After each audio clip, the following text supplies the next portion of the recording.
You know, I think a lot about a lot of things. And recently, you might have noticed I've been thinking a lot about character archetypes and identities in fighting games. It just so happens that recently, Bamco released this new DLC character for Tekken 7 called Kunimitsu, who is a returning fan favorite. I don't know if that's true, but a lot of people like her. Now, for the eagle-eyed view, you will have noticed at the end of the trailer, it's revealed that this isn't the same Kunimitsu we've seen make sporadic appearances in the Tekken series over the years. It's actually her daughter. What? And this, of course, coincides very spectacularly with the current thoughts whizzing around inside my somewhat deficient brain. So I figured, why not make a video where I talk a bit about character archetypes and how us players are affected when they are changed visually or mechanically.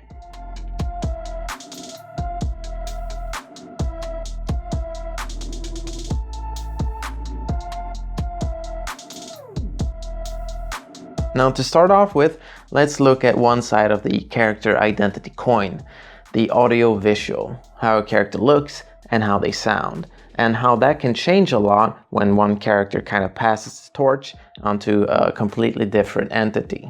To make it clearer, I'm talking about situations like Tekken 3, where Bamco, then Namco, took this huge leap forward in the timeline of the story, aging a few, but also entirely replacing some characters with younger people. While some of them, like King or Kuma, didn't really change, others, like Kazuya, Beck, and Michelle, got replaced entirely. I think most characters getting handed off were both somewhat necessary in terms of where the story was going and the overall attitude of the game.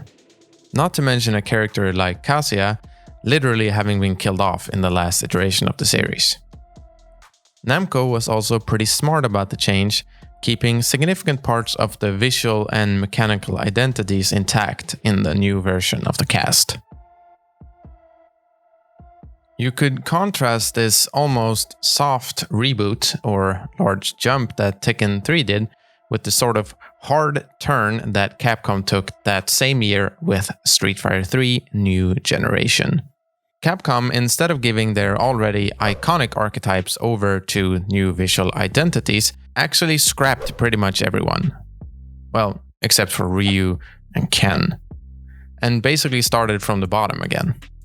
A risk that didn't really pay off, which kind of shows how important it is for players to have some familiarity with the cast.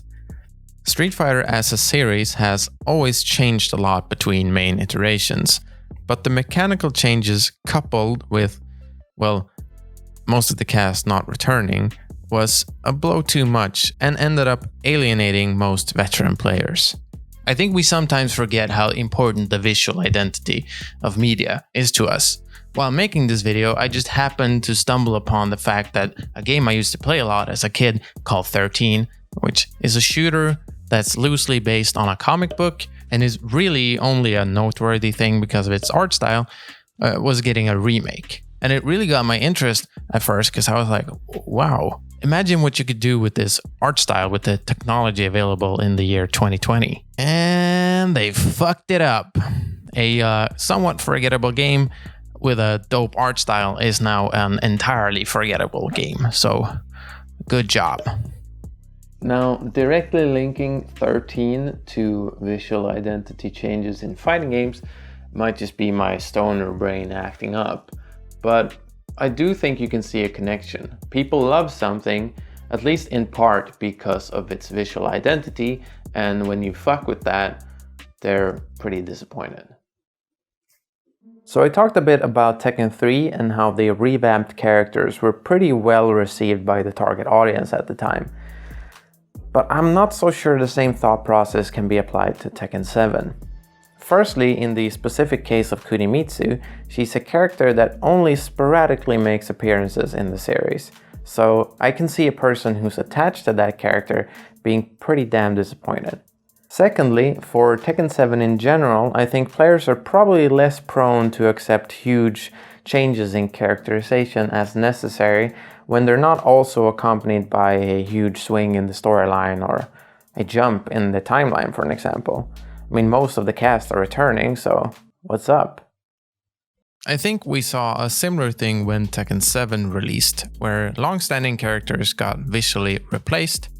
And I don't think there's anything wrong with liking the new Kunimitsu or Master Raven, for example, especially if this is your first real interaction with the characters. But it kind of sticks out as odd to me to do this type of change in a vacuum. I totally understand the logic of making a huge leap in characterization, like the aforementioned Tekken 3 or Soul Calibur 5, where the entire point of the game is to move the storyline forward. But Tekken 7 didn't do that. And I totally understand feeling a bit annoyed if your main you played for like 12 years went from looking like this to this. Meanwhile, everyone else gets their main characters back. So why was Kunimitsu changed? I can answer that question.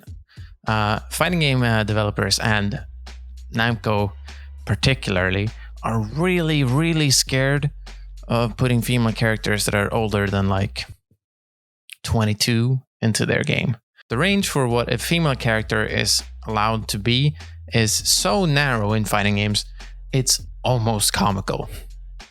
But only almost. To illustrate this, let's look at some old characters from the Tekken series and kind of look at their new Tekken 7 counterparts. Bruce Irvin. He's a Muay Thai practitioner who was in the latest iteration he showed up in, somewhere in his 50s. He's got a somewhat generic design, but it ties pretty heavily into his fighting style.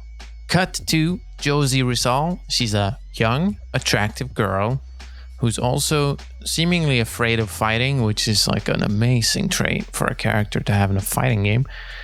Age unknown, so that's a yikes for me. And Josie has an outfit that doesn't necessarily seem very tied to either her personality or her fighting style, but it is pretty revealing though. Raven, who's a, excuse my wording here, a pretty chuny take on a modern ninja.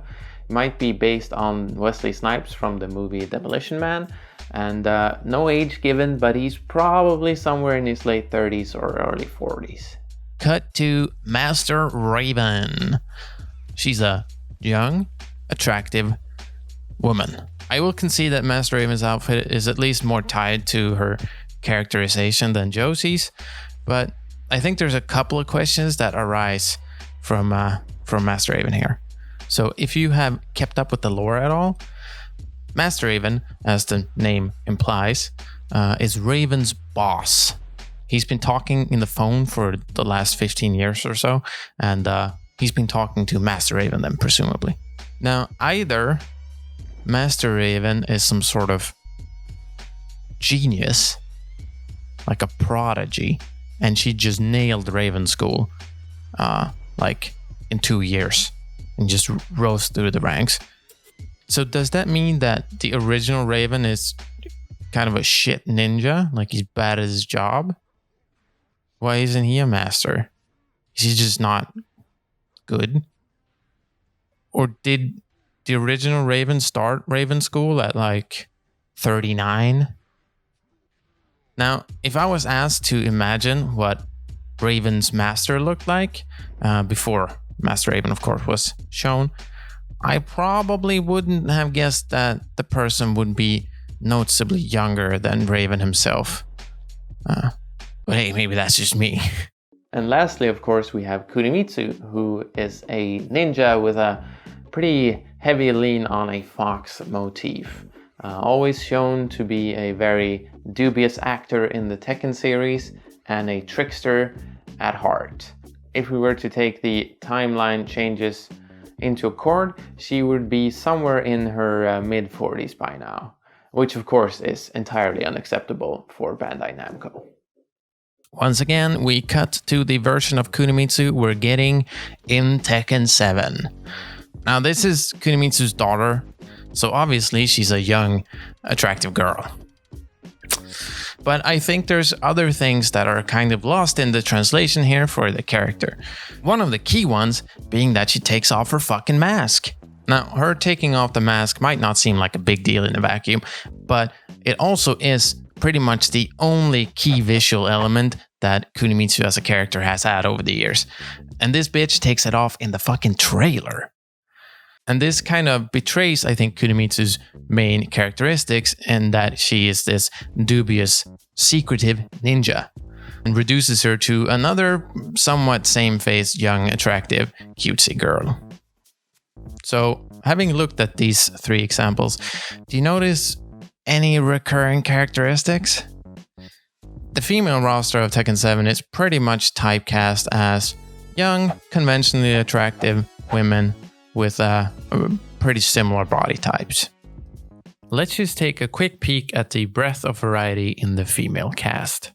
Nina and Anna Williams are original cast members who should be in their 40s, but they got cryogenically frozen, so instead they're in their 20s still.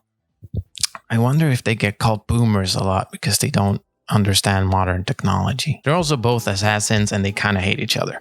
Ling Xiaoyu, she's an 18-ish who practices a Chinese martial art that I'm not even gonna fucking try to pronounce. Her story used to be focused around amusement parks, if you can believe it, but nowadays she basically just simps for the main character Jin and kind of does fuck all. Kazumi Mishima is the wife of this guy. Also, she just happens to be a super dead-ass ghost, so she gets to stay in her 20s forever.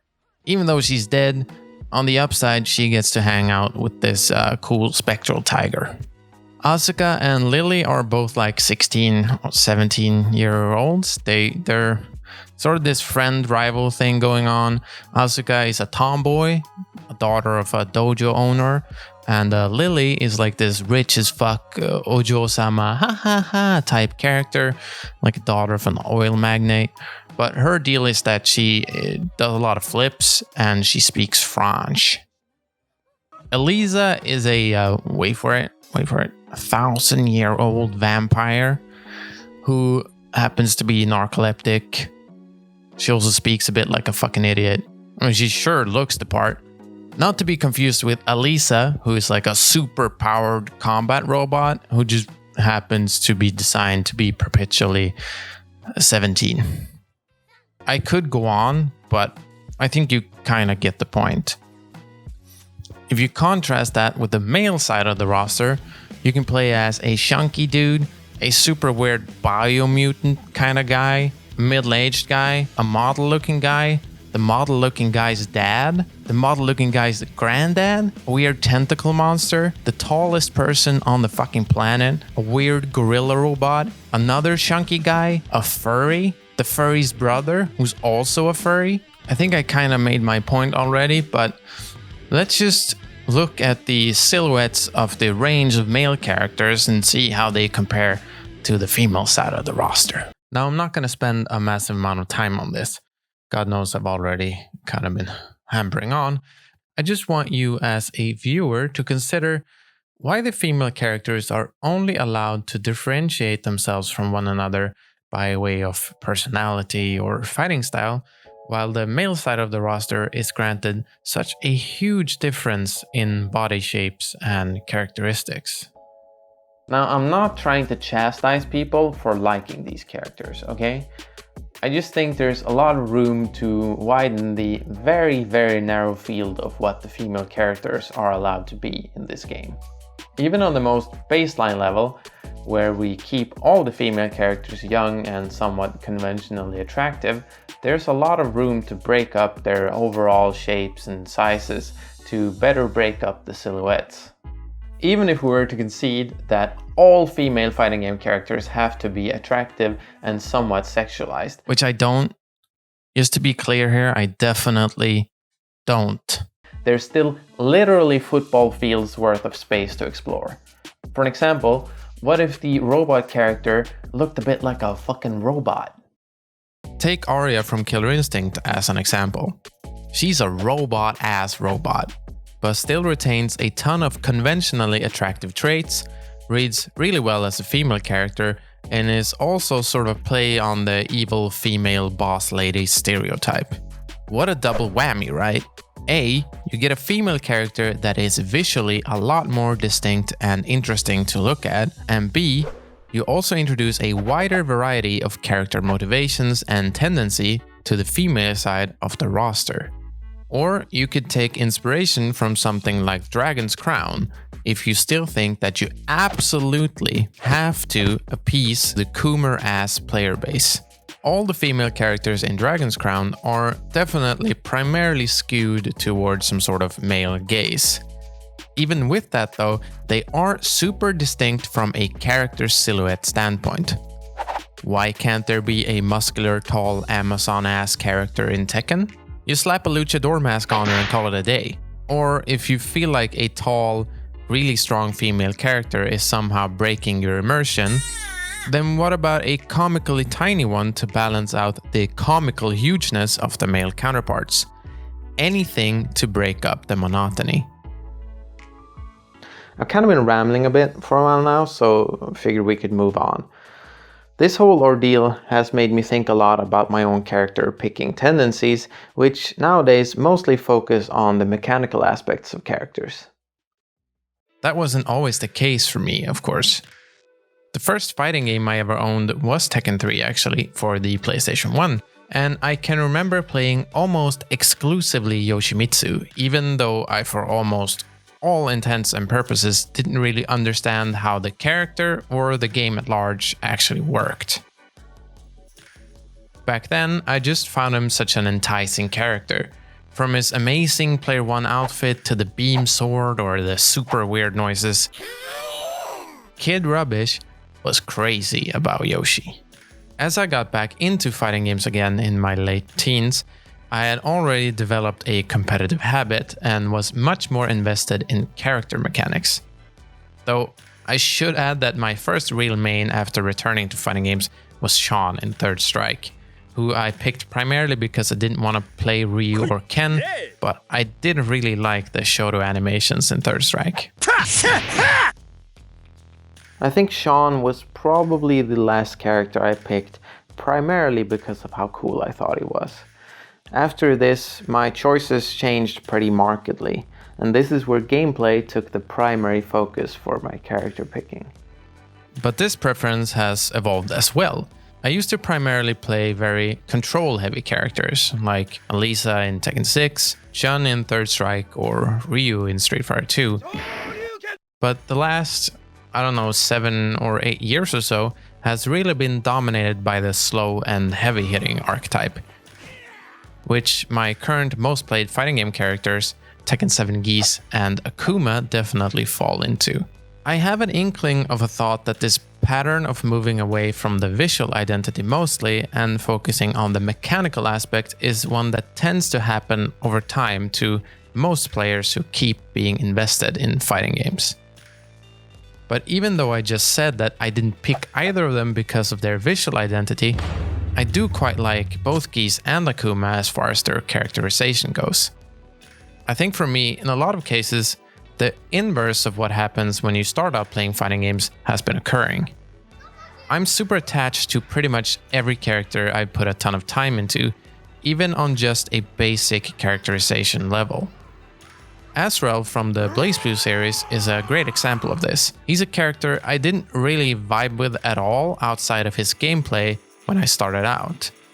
But over the years, I've become pretty fond of him.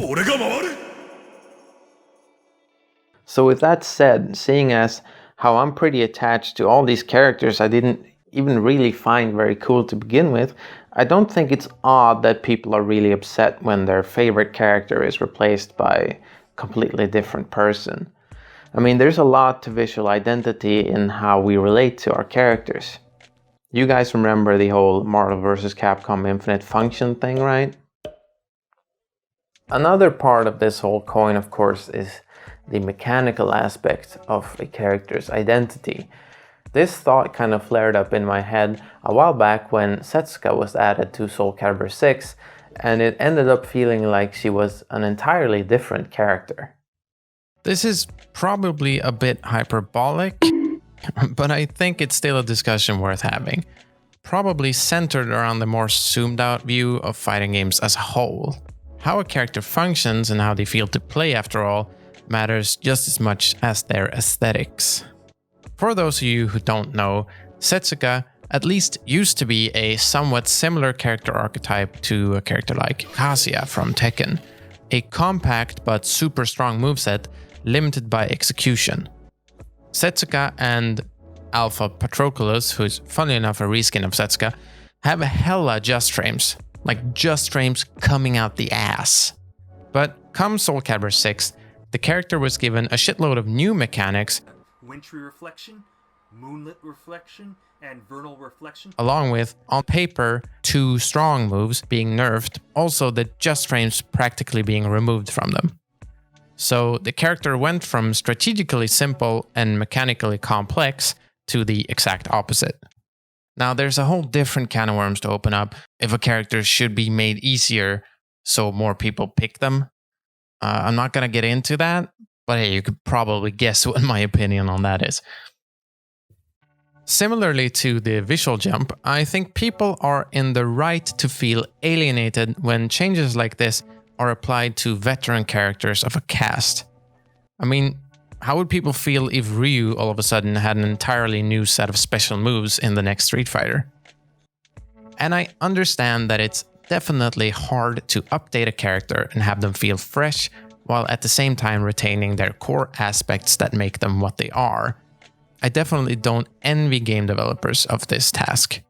But it often feels to me like developers want to have the cake and eat it too.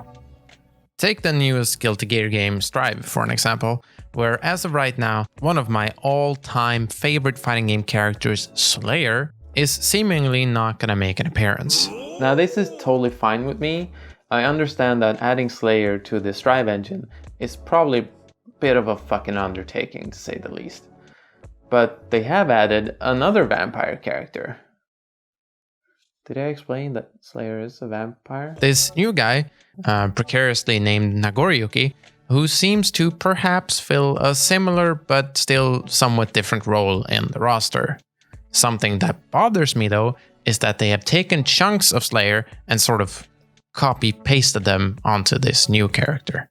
Like his bite animation, or the teleport dashing, or the knockdown animation. I think some of these things are like quintessentially Slayer stuff, and seeing them put on another character actually makes me less prone to pick them rather than more. To clarify, I think slapping these things on a new character devalues both him and Slayer and just kind of puts me off in general. Maybe what I'm saying here, after all this, is that if developers want to make these huge, sweeping changes to a character's identity, why not just embrace that and make an entirely new character? Oh, and stop being such fucking babies about creating female characters in fighting games, please.